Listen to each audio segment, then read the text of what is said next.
Hari ini, mari kita ambil masa untuk mempelajari firman Tuhan dengan kupas bertajuk Mari Kita Pergi ke Dunia. Pada zaman ini, Tuhan telah menciptakan pelbagai teknologi moden, pengangkutan dan komunikasi dan persekitaran untuk kita menyebarkan Injil dengan berkesan. Jadi, walaupun kita tidak dapat pergi ke luar negara, nampaknya Tuhan telah membekalkan banyak teknologi untuk menyampaikan kerja kita kepada orang yang belum tahu melalui internet. Tuhan membantu dan menyokong kita. Tuhan juga menciptakan banyak persekitaran untuk Injil diberitakan di mana-mana, agar orang yang kurang masa juga dapat mendengar Injil melalui internet.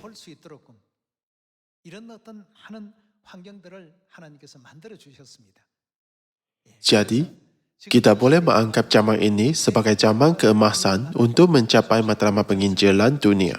Hari ini, di sini kita ada ahli yang pergi ke luar negara dan ahli yang tidak. Namun, anda boleh menganggap negara ini sebagai luar negara. Jika kita menganggap syurga sebagai tanah air kita, bukankah bumi ini luar negara? Kerana kita ialah orang asing rohani di bumi ini. Tempat ini bukanlah tanah air kita tetapi luar negara. Saya berharap bahawa orang yang pergi ke luar negara secara fizikal akan menyebarkan Injil yang indah ke seluruh dunia. Dan orang yang tidak pergi akan menginjil sungguh-sungguh di negara ini, iaitu luar negara rohani. Mari kita buka buku Markus bab 16.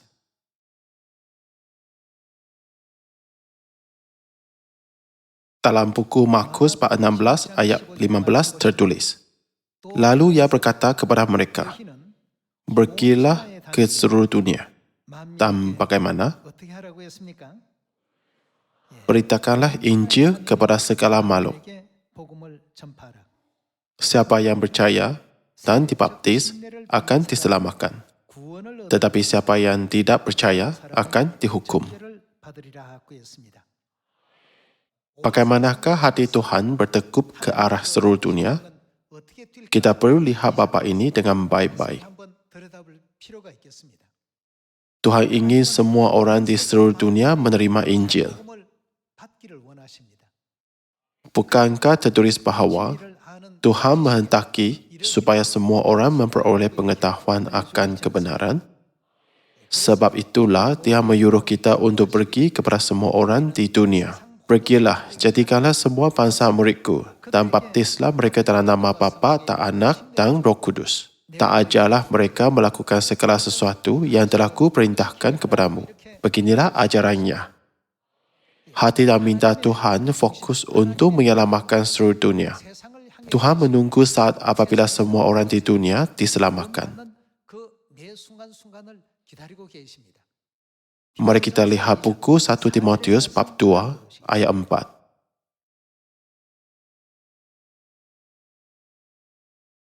Bab 2 ayat 4. Ia menghendaki supaya semua orang, bagaimana? Tuhan ingin semua orang diselamatkan. Sebelum Rasul Paulus mengenal Yesus Kristus, dia ialah salah seorang yang cuma menangkap, memenjarakan dan menganiaya orang yang mempercayai Yesus. Namun, apakah yang berlaku apabila dia mengenal Kristus? Dia menjadi orang yang mengabdikan diri untuk memberitakan Kristus dan tidak pernah goyah walaupun dalam keadaan yang teruk sehingga akhir hayat, bukan? Di sekeliling kita masih ada orang seperti Rasul Paulus yang belum mengenal Kristus kerana mereka tidak mempunyai pemahaman yang betul tentang gereja Tuhan. Ini ialah kesalahan kita kerana tidak mengajar mereka. Ada pelbagai sebab kita dianiaya. Sebab utama adalah kita belum memberitahu mereka tentang kebenaran. Kerana mereka tidak memahami sifat sebenar gereja kita, mereka melihat kita berdasarkan kapal angin belek dan gantungan palsu yang mereka jumpa dalam talian.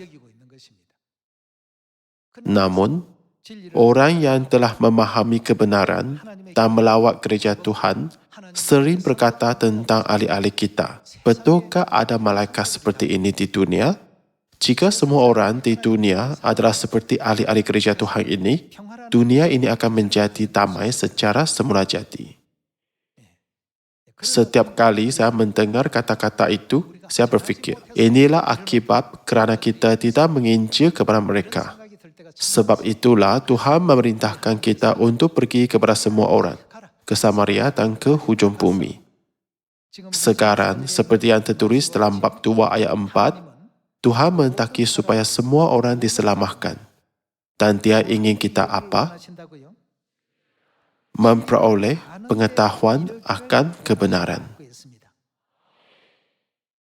Agar orang dapat mengetahui kebenaran, bukankah kita harus dapat ajar mereka? Kita sudah tahu dan menerima kebenaran terlebih dahulu. Jadi, kita harus mengajar dan menginjil kepada orang yang datang kemudian. Apabila manusia di dunia mendengar kebenaran, hampir semuanya akan kembali kepada Tuhan.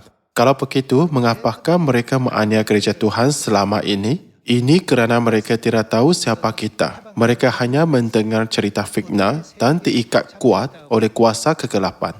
Namun, apabila cahaya bersinar, mereka akan menyadari tempat itu terang. Tetapi selama ini kapal angin tersebar di sana-sini seolah-olah sini sangat gelap. Sekarang, pameran ibu diadakan di gereja kita di Kuantan. Pada suatu hari, seorang wanita pertengahan umur dijemput ke pameran. Dia datang. Dia melihat seluruh pameran tetapi mukanya kelihatan sangat takut. Dia juga menonton video pengenalan gereja. Kemudian hatinya lega. Dia memberitahu kami bahawa sehingga sekarang dia tidak dapat melewati depan gereja kita. Kenapa? Tanya kami. Rupanya sebuah gereja yang berdekatan menyebarkan kabar angin yang mengerikan dengan berkata, sebaik saja anda memasuki gereja Tuhan, anda tidak boleh keluar. Gereja itu tahu bahawa sebaik saja orang memasuki kebenaran, semua kepalsuan gereja itu akan didedahkan dan kebenaran Tuhan akan menang.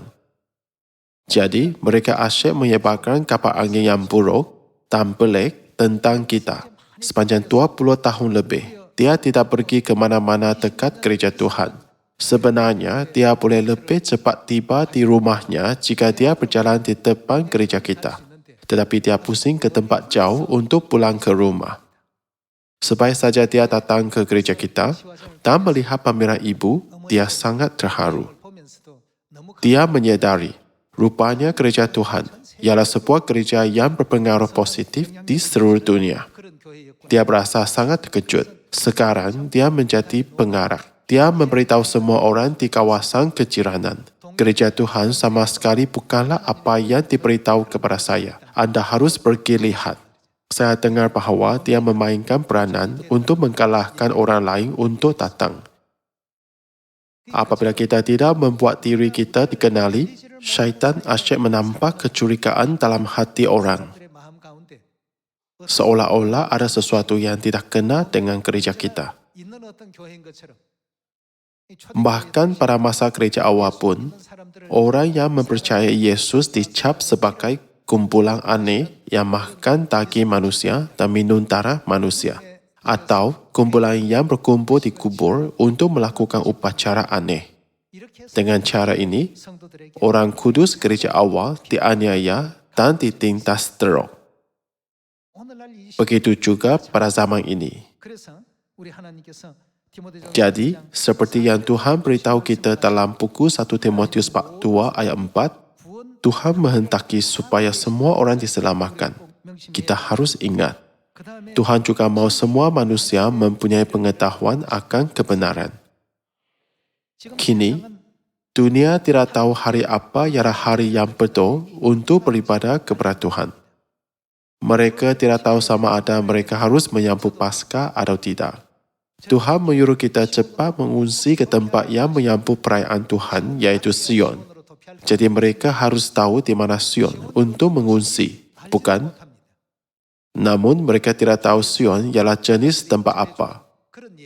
Ini kerana pandangan mereka berdasarkan cerita orang di sekeliling mereka.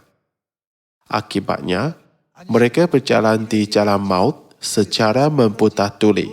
Tidak menyedari sama ada hari Sabat atau ibadah hari Ahad adalah betul. Christmas atau Paskah ialah kebenaran.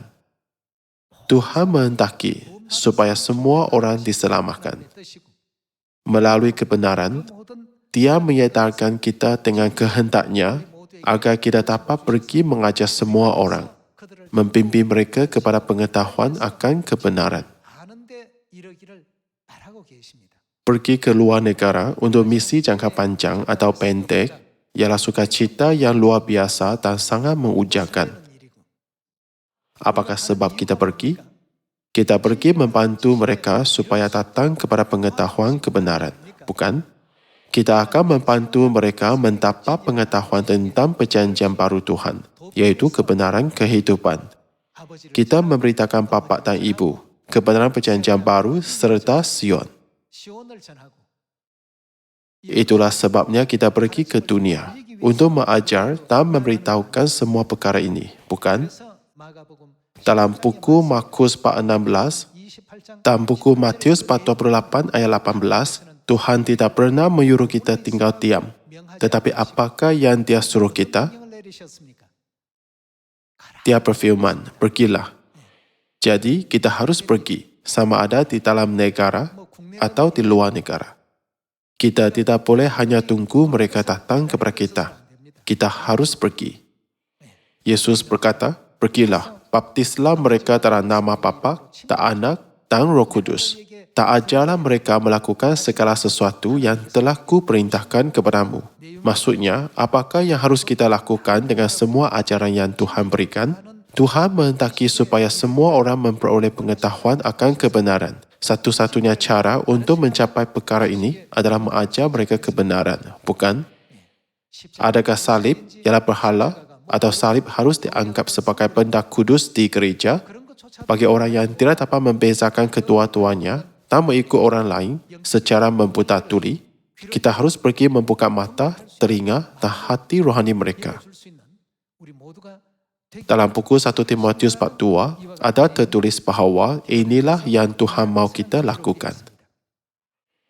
Apabila kita melihat seluruh dunia, masih ada banyak orang tidak mengetahui nama Bapa atau kewujudan Ibu Syurgawi. Untuk membimbing mereka kepada pengetahuan kebenaran, kita tidak boleh hanya berkata, marilah kita mempercayai Tuhan. Kita harus mengajar mereka kebenaran ini. Masih ada kawasan yang gereja kita belum ditubuhkan. Ada tempat yang tiada nabi atau orang kudus di gereja. Ada tempat yang bahkan tidak ada Alkitab pun.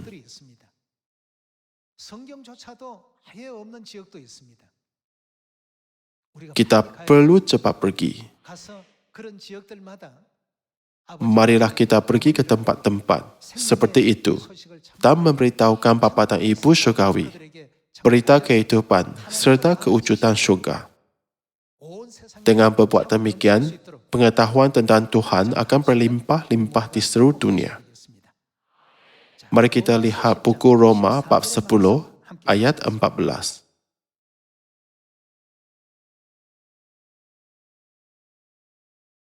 Bagaimana mereka dapat berseru kepadanya jika mereka tidak percaya kepada Dia? Bagaimana mereka dapat percaya kepada Dia jika mereka tidak mendengar tentang Dia? Bagaimana mereka mendengar tentang Dia jika tidak ada yang memberitakannya? Ayat 14 bertanya, bagaimanakah mereka dapat percaya kepada Dia jika mereka tidak mendengar tentang Dia? Beginilah tertulis. Benarkah anda memikirkan roh-roh yang dilahirkan di bumi ini mati tanpa mendengar nama Tuhan walaupun sekali? Betapa malangnya mereka. Roh itu memang akan menjadi makhluk yang paling malang di bumi ini. Sebab itulah Tuhan mengutus kita. Pergilah, baptislah semua bangsa muridku dalam nama Bapa, dan Anak, dan Roh Kudus. Dan ajarlah mereka melakukan segala sesuatu yang telah kuperintahkan kepadamu. Dan dalam buku 1 Timotius 4:2 ayat 4, tertulis bahawa Tuhan menghendaki supaya semua manusia diselamatkan dan memperoleh pengetahuan akan kebenaran. Kerana Tuhan menghendaki semua manusia mempunyai pengetahuan akan kebenaran, kita mesti ajar mereka hari Sabat, Paskah, Perjanjian Baru, Peraturan Melkisedek, serta kebenaran tentang Kristus Ansang Hon dan Ibu Syurgawi Yerusalem Baru. Melalui Alkitab, Tuhan memberitahu kita bahawa ini ialah hati dan kehendaknya. Berapa ramai orang yang dilahirkan di bumi ini dan mati tanpa melihat Alkitab atau mendengar nama Tuhan, walaupun sekali. Sesetengah orang tinggal di bandar yang tiada seorang pun yang memberitakan firman Tuhan. Itu ialah situasi yang sangat malang. Jika ada 10, ada 20 orang yang mengenal Tuhan di satu bandar, dan kita perlu memberitakan Injil sepenuhnya di bandar itu, bukankah itu masalah? Kita tidak boleh membiarkan mereka sahaja. Kita harus beritahu mereka. Saya akan bersyukur jika kalian yang berada di dalam negara dan yang pergi ke luar negara berkongsi pengetahuan kebenaran yang Tuhan berikan di mana saja anda berada. Bagaimana saya dapat percaya kepada seseorang yang tidak pernah saya dengar? Bagaimana saya mendengar jika tidak ada yang memberitakannya? Firman dalam buku Roma 10 ayat 14 memang boleh dilihat sebagai ajaran penting. Tuhan menyatakan kita apa yang mesti kita lakukan pada zaman ini. Mari kita lihat buku Roma bab 1 ayat 16. Buku Roma bab 1 ayat 16. Sebab aku mempunyai keyakinan yang kukuh dalam Injil. Kerana Injil adalah apa? Kekuatan Tuhan yang menyelamatkan setiap orang yang percaya. Injil ini benar-benar ialah berita baik. Dan Injil ini betul-betul ialah kuasa Tuhan demi keselamatan kita. Jadi, Injil harus diberitakan dengan kuasa Tuhan. Injil tidak boleh diberitakan oleh kebolehan sesiapa individu. Alkitab memberitahu kita, Injil adalah kekuatan Tuhan yang menyelamatkan setiap orang percaya. Apabila kita meringkaskan kuasa Injil ini, apakah yang Injil lakukan kepada orang yang diikat oleh rantai dosa dan maut? Ia berkuasa untuk memutuskan rantai itu dan membebaskan mereka. Melalui Injil ini, keluarga, individu, bangsa dan bahkan negara juga telah diubah. Kuasa untuk mendatangkan perubahan itu hanya datang daripada Injil. Sebab itulah Tuhan menunjukkan sejarah seperti itu dalam Alkitab. Dia mengamanahkan Injil yang berkuasa ini kepada kita dan berkata, "Pergilah, jadikanlah semua bangsa muridku, dan baptislah mereka dalam nama Bapa, dan Anak, dan Roh Kudus. Dan ajarlah mereka melakukan segala sesuatu yang telah kuperintahkan kepadamu."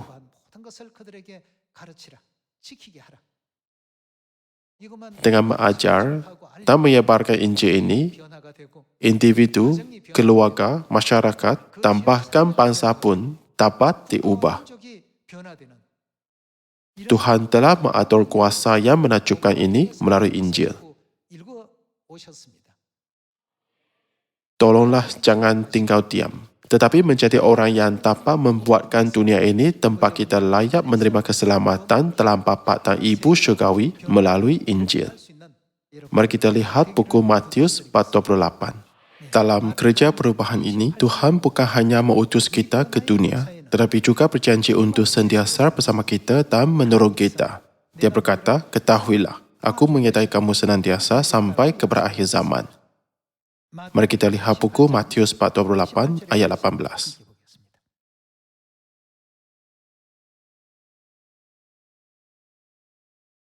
Yesus mendekati mereka dan berkata, "Kepadaku telah diberikan segala kuasa. Kerana itu pergilah, jadikanlah semua bangsa muridku, dan baptislah mereka dalam nama Bapa, dan Anak, dan Roh Kudus, Tak ajarlah mereka melakukan segala sesuatu yang telah kuperintahkan kepadamu. Dan ketahuilah, bagaimana aku menyertai kamu senantiasa sampai kepada akhir zaman. Kita tidak keseorangan dalam perjalanan Injil ini kerana Tuhan sentiasa bersama dengan kita. Kita mungkin berasa seperti melakukannya seorang diri, tetapi Tuhan sentiasa berada di sisi kita. Sama seperti dia berjalan dengan dua orang murid dalam perjalanan ke Emmaus, dia sentiasa dengan kita, selalu membantu kita, membuatkan apa yang mustahil menjadi mungkin dan menciptakan jalan di tempat yang kelihatan tidak ada jalan. Lihatlah bagaimana Tuhan menciptakan jalan di tengah-tengah Laut Merah untuk diseberangi oleh umat Israel. Di padang gurun luas yang tidak ada makanan atau restoran, Tuhan menyediakan jamuan besar untuk 600,000 orang lelaki dewasa dan keluarga mereka setiap hari selama 40 tahun.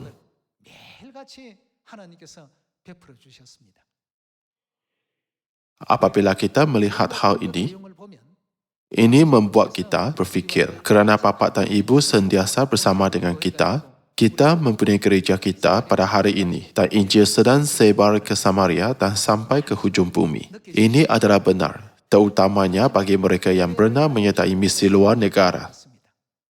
Mereka berkata, saya benar-benar berasa bahawa pekerja Injil adalah kurang apabila saya pergi ke luar negara.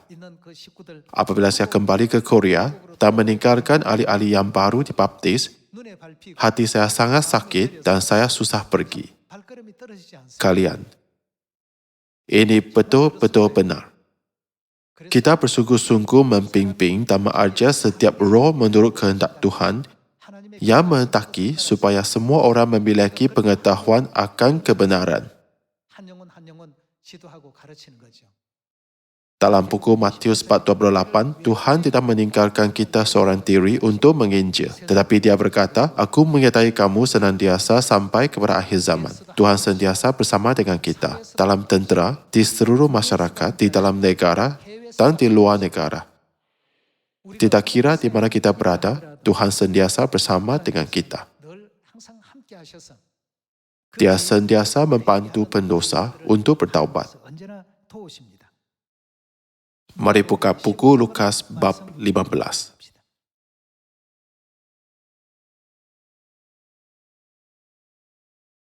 Mari kita lihat buku Lukas bab 15 ayat 7. Aku berkata kepadamu, demikian juga akan ada sukacita di syurga kerana satu orang berdosa yang berbuat apa? Bertobat. Lebih daripada sukacita kerana 99 orang benar yang tidak memerlukan pertobatan. Maksudnya lebih gembira, bukan? Tuhan menyatakan hatinya dengan berkata bahawa ada sukacita yang lebih besar di syurga kerana satu pendosa yang bertaubat. Lebih daripada sukacita kerana 99 orang benar yang tidak perlu bertaubat. Sebab itulah sekarang kita harus bekerja dengan penuh semangat demi keselamatan semua orang dari Samaria sampai ke hujung bumi. Manusia di dunia enggan melakukan aktiviti yang mereka fikir tidak berfaedah bagi mereka. Tuhan memikul salib bukan untuk kepentingannya sendiri. Bukankah dia menahan semua penderitaan di atas salib hanya untuk kebaikan kita? Tuhan menubuhkan perjanjian baru bukan kerana dia memerlukannya. Perjanjian baru diadakan untuk siapa? Dia mentedahkan sebab dan tujuan utama untuk menubuhkan perjanjian baru pada malam Paskah. Yesus berkata, yang ditumpahkan bagi kamu, untuk menyebarkan kasih besar Tuhan kepada semua orang di Samaria dan ke hujung bumi, kita mesti pergi ke dunia dengan kebenaran ini dan ajar semua orang. Masih ada ramai orang di Korea belum menemui firman Tuhan. Begitu juga, ada ramai orang di luar negara yang belum berpeluang untuk menerima. Tolonglah bersungguh-sungguh ajar mereka kebenaran firman Tuhan dengan betul, agar roh mereka dapat dipimpin ke syurga yang kekal. Apabila kehidupan ini berakhir, ke manakah kita akan pergi? Mari kita lihat buku Wahyu bab 7 ayat 9. Bab 7 ayat 9 tertulis, "Kemudian daripada itu aku melihat, sesungguhnya suatu kumpulan besar orang banyak yang tidak dapat terhitung banyaknya, dari segala bangsa dan suku dan kaum dan bahasa berdiri." Di mana? Di hadapan takhta dan di hadapan anak domba, memakai jubah putih. Dan dengan suara nyaring mereka berseru, "Keselamatan bagi Tuhan kami yang duduk di atas takhta dan bagi anak domba." Dan semua malaikat berdiri mengelilingi takhta dan tua-tua dan keempat makhluk itu. Mereka tersungkur di hadapan takhta itu dan menyembah Tuhan sambil berkata, "Amin, puji-pujian dan kemuliaan dan hikmat dan syukur dan hormat dan kekuasaan dan kekuatan bagi Tuhan kita sampai selama-lamanya. Amin." Sini, orang jenis apakah yang berdiri di hadapan Tuhan? Sekumpulan besar orang yang tidak dapat terhitung banyaknya berdiri di depan takhta Tuhan. Ada banyak roh yang bertaubat dan kembali kepada Tuhan di bumi ini. Pasti akan tiba masa yang mulia apabila kita memberikan kemuliaan, penghormatan dan pujian di depan takhta Tuhan. Semasa hidup di bumi ini, usaha dan jerih payah untuk menjalankan penginjilan hanya adalah sebentar. Semua usaha ini bertimbun-timbun, dan akibatnya banyak roh akan bertaubat dan mengambil bahagian dalam kemuliaan. Mari kita pastikan apa yang telah Tuhan ajarkan tentang zaman ini. Mari kita lihat buku Yohanes bab 4 ayat 35.